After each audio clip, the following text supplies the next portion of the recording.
KDM ini sangat kuat di media sosial. Ada masalah, beliau datang. Ada warga kesulitan, beliau bantu. Ada kritik, beliau jawab. Semuanya cepat, spontan, dan menarik secara visual. Tapi gubernur itu bukan petugas yang tugasnya menyelesaikan masalah warga satu persatu. Karena itu, ukuran keberhasilannya bukan seberapa sering dia turun ke lapangan, tetapi seberapa baik pemerintahan bekerja di bawah kepemimpinannya. Jadi jangan hanya dilihat sudah berapa banyak orang yang dia bantu di depan kamera. Periksa juga APBD-nya, program dinasnya, pengadaan proyeknya, kinerja birokrasinya. Lihat sektor pendidikan, kesehatan, kemiskinan, pengangguran, investasi, hingga infrastruktur di Jawa Barat. Cek semua datanya, karena lensa kamera itu hanya menunjukkan apa yang dilakukan KDM. Saya menyampaikan juga buat teman-teman yang memiliki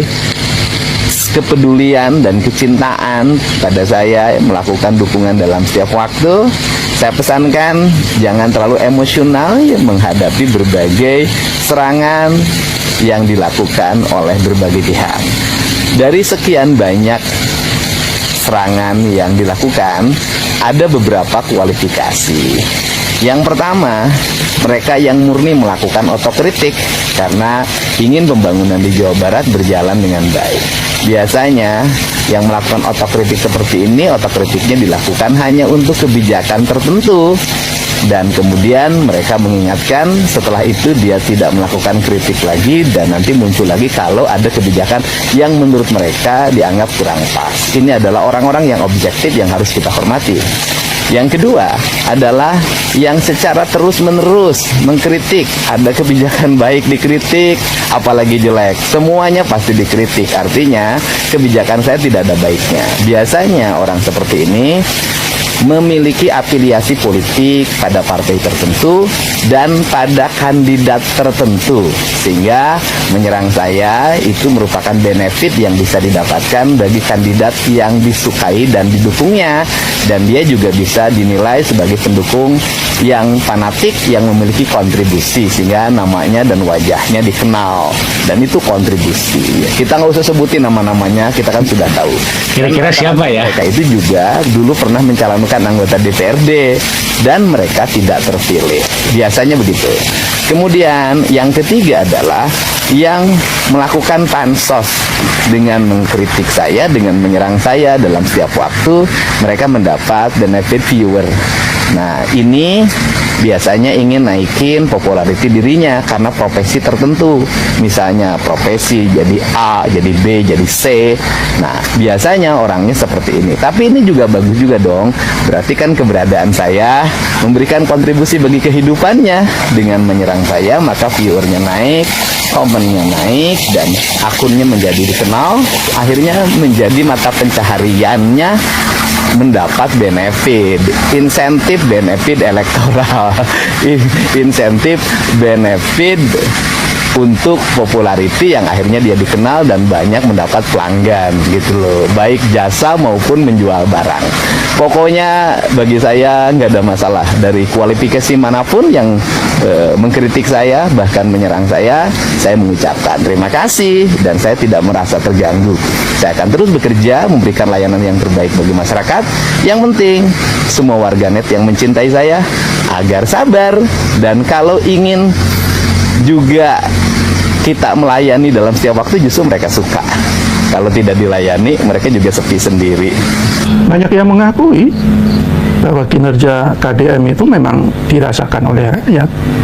Banyak sekali gebrakan-gebrakan yang dia lakukan yang selama ini jarang dilakukan oleh gubernur-gubernur sebelumnya kan.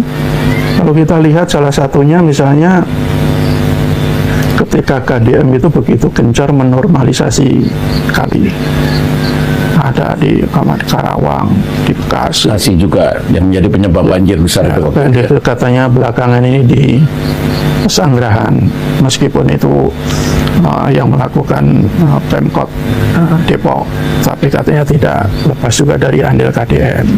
Kemudian juga jalan-jalan baik itu di perkotaan maupun di desa-desa, di pelosok-pelosok, itu juga kalau di media sosial itu kan cukup banyak yang sudah kelihatan dibangun atau diperbaiki. Bahkan beberapa tempat wisata yang selama ini dikenal semrawut itu juga ditertibkan, seperti di Puncak, seperti di Ciater, jalan betul-betul dipercantik. Kemudian juga soal lingkungan, itu kan juga beberapa kali KDM juga menegaskan keberpihakannya terhadap lingkungan yang selama ini cukup diabaikan oleh pemimpin-pemimpin yang lain. Jadi kinerja-kinerja yang dirasakan langsung oleh masyarakat, saya pikir punya andil besar dalam mengatur baik tingkat popularitas maupun tingkat elektabilitas KDM. Dan menurut saya KDM itu punya dua keuntungan yang tidak dimiliki oleh tokoh-tokoh potensial lainnya. Pertama, dia sudah sangat eksis di media sosial, bahkan sebelum Menjadi gubernur. menjadi gubernur, ketika menjadi Bupati Purwakarta pun dia sudah sangat eksis, dan pengikutnya juga tidak kaleng-kaleng, tidak sedikit, sangat banyak, 34 juta lebih iya, di jutaan media kan. sosial. Dan yang kedua, dia punya keistimewaan, dia bisa membuat kebijakan dan punya kewenangan untuk melakukan eksekusi kebijakan itu. Apa yang dilakukan Deddy Mulyadi ini sangat tidak sesuai dengan pencitraannya, kontennya. Apalagi ini si Dorna ini. Kontennya seperti mau memakmurkan rakyat.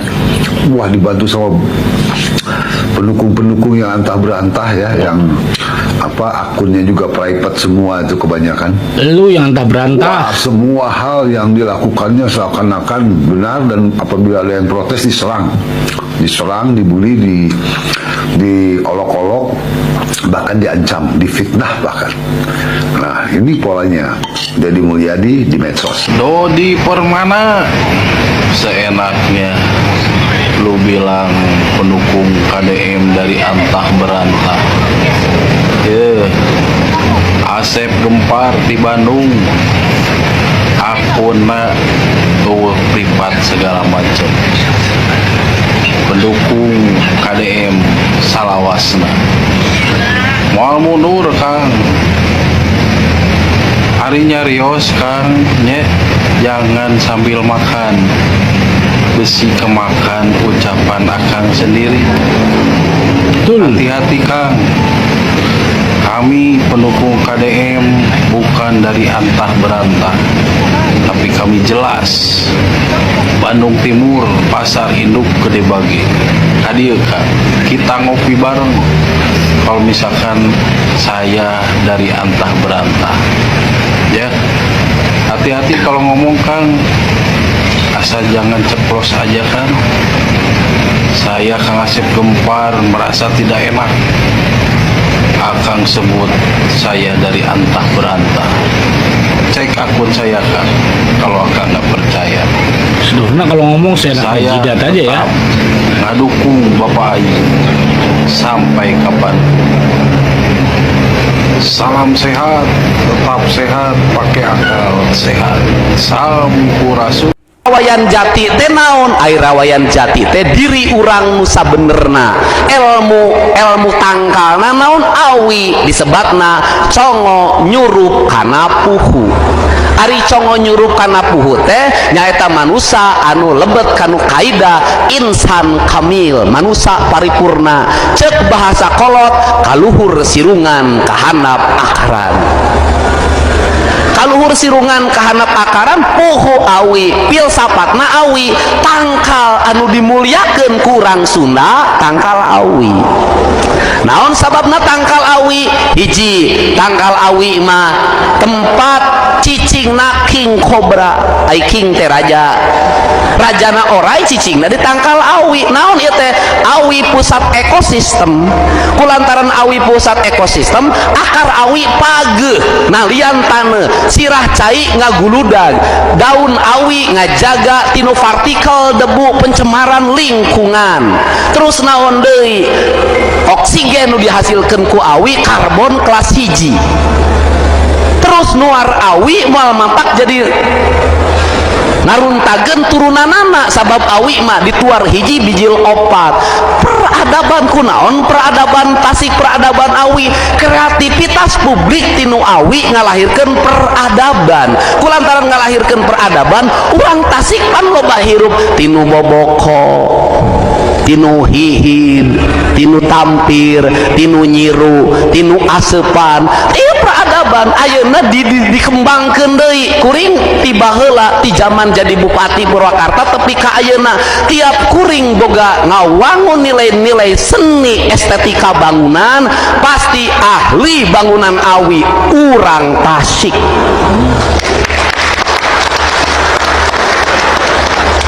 Pami aya ayeuna lembur pakuan di Subang panganyerkan sim kuring kunjunganana 50.000 urang per minggu eta dinten Sabtu Minggu hungkul, dinten biasa dugi ka 100 ribuan tilu saminggu. Jalmi lebet ka bale disebutna bale Tritang tuh pasti tangah sa bagus pada dia. Ini arsiteknya siapa? Teu make arsitek cuk urang teh. Yang mengerjakan siapa? Urang Tasik. Bagaimana? Ya tinggal diajarkan saja. Ngambil ajaran budaya Kampung Naga, ngambil ajaran budaya Cipta Gelar. Ahli awi, ahli anyaman, ahli arsitektur bambu di Bali, urang Tasik. Kan hanya kali urang Tasik teu dipake di Tasik. Jadi kulantaran kitu Pak Bupati kedah ngembangkeun naon? Ngembangkeun pusat peradaban, pamarentahanana, kantor DPR na engke kapayun, tata tong make nu kararieu, make awi, ditata make arsitektur awi. Gedung kantor bupatina ditata nganggo arsitektur awi. Bangku-bangkuna budak sakola, bangku-bangkuna dugi ka panto, dugi ka engselna, dugi ka sadaya kayu-kayuna, kusen-kusena balikeun jadi deui awi. Engke kapayun bangun pabrik pengolahan awi di Tasik, ngawa nu dirobah janten bentuk-bentuk mebler bisa jadi Tasik kelas internasional. Sabab ieu jarang nu boga kualitas awi di Jawa Barat, kualitas awi terbaik dunia. Iya. Nah kulantaran gitu jadi kunaon bangsa urang Sunda pembangunanana teu boga identitas, katingali teu ngalami loncatan sabab teu apal ka dirina. Lamun teu apal ka dirina moal apal ka Gustina, lamun teu apal ka Gustina teu apal ka dirina berarti teu apal ka alamna. Lamun teu apal ka alamna ya la ing sakartum la ajidanakum wala ing kafartum inna ajabila sadid. Gunung ditugaran, sagara dibedahan, rakyat paburantak unggal poe calawak sangsara masakat, tapi alamna ruksak. Teu aya pangwangunan negara nu maju ku karuksakan alam, teu aya contona. Iya. Nah kukituna ieu nu janten udagan. Kulantaran ieu nu jadi udagan, tah saestuna buhun disuhun, ari agama dijaga kan jadi laku lampah meureun agama. Kadituna nagara ditata, sing saha nu nyuhun ka buhun, sing saha nu ngajaga agama, nagara bakal katata. Katata nagara namakan ku perilaku, ku sikap paripolah urang ngokolakeun APBD. APBD na kudu gaduh basisna, basis tak tauhidan. Ari basis ka tauhidan ngautamakeun naon? Kapentingan rakyatna, lain kepentingan diri urangna. Sanajan urang ngomong Allahu Akbar nyusun APBD, ari asup hibah kanu sakumaha da teu Allahu Akbar.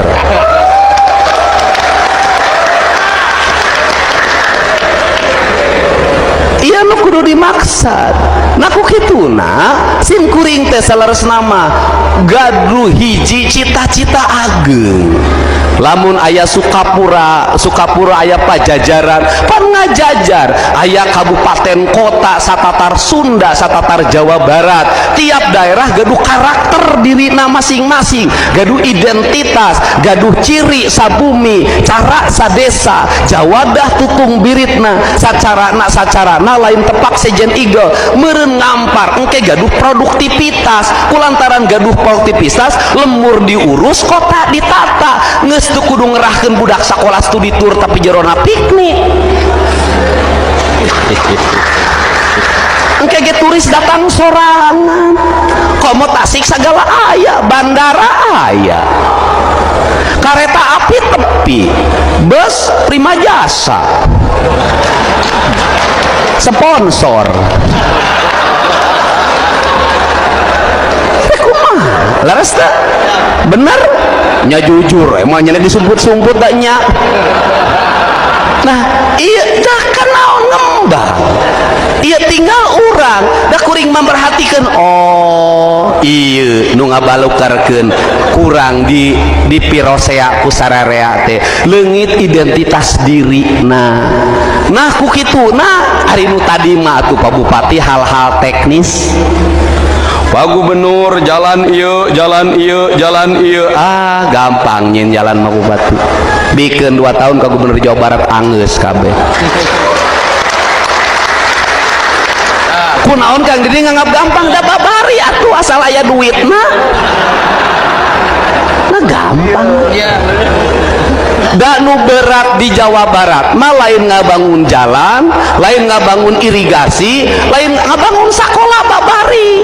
Dalah sakola geus tahun hareup geus katata kabeh. Ayeuna sim kuring tos masihan instruksi tiap kelas kudu aya hiji toilet. Eta peradaban geus gampang nu kitu mah. Anu berat mah ngawengku manusa nu ngeusianana, anu ngokolakeunana eta anu berat mah. Jalan di gedean, jalan di hotmik, jalan di leuciran, ari manusa nu ngeusianana eta jalan ukur dipake babalapan jeung naon hartina. Sakola di alusan, sakola di gedean, tapi sakola teu ngajarkeun adab jeung naon hartina. Di sakola lahir geng motor, di sakola lahir perkumpulan permabokan, klub itu klub ieu, teu aya hartina. Babari urusan fisik mah, urusan raga mah, minta raga mah babari, nu berat mah minta rasa. Itu dari ukur nata ragama babari irung penghek tinggal dioperasi ke dokter Tompi babari. Ya, halo teman-teman semuanya, kembali lagi bersama saya. Hari ini kita akan membahas sebuah peristiwa yang benar-benar tak terduga yang mengubah pandangan banyak orang terhadap sosok yang kita kenal sebagai Kang Deddy Mulyadi atau KDM. Jadi dalam video kali ini dengan keterangan judul KDM di demo ternak Abah Anies, minta KDM berhenti pencitraan bohong rakyat, KDM melawan tolak damai. Jadi teman-teman, biasanya kita melihat KDM disambut antusiasme luar biasa, diburu rakyat untuk berfoto, didengar nasihatnya, dan selalu dianggap sebagai sosok yang berpihak pada rakyat kecil. Namun kali ini situasinya berbalik total. Yang datang bukan untuk menyambut, melainkan untuk menyuarakan kekecewaan yang dalam. Dan yang mengejutkan lagi, yang memimpin aksi protes ini adalah sesama peternak Abah Anies, sosok yang seharusnya merasakan langsung manfaat dari kebijakan yang diduga diperjuangkan KDM. Mari kita bedah perlahan-lahan apa sebenarnya alasan kekecewaan ini. Apa tuduhan yang dilontarkan, bagaimana tanggapan KDM yang disebut memilih untuk melawan dan menolak damai, serta apa makna besar dari peristiwa ini bagi kita semua. Abah Anies bukan orang luar, beliau adalah peternak yang sudah bertahun-tahun menggeluti usaha ini, yang merasakan langsung bagaimana susahnya merawat hewan ternak, mencari pakan, hingga menjual hasilnya dengan harga yang layak.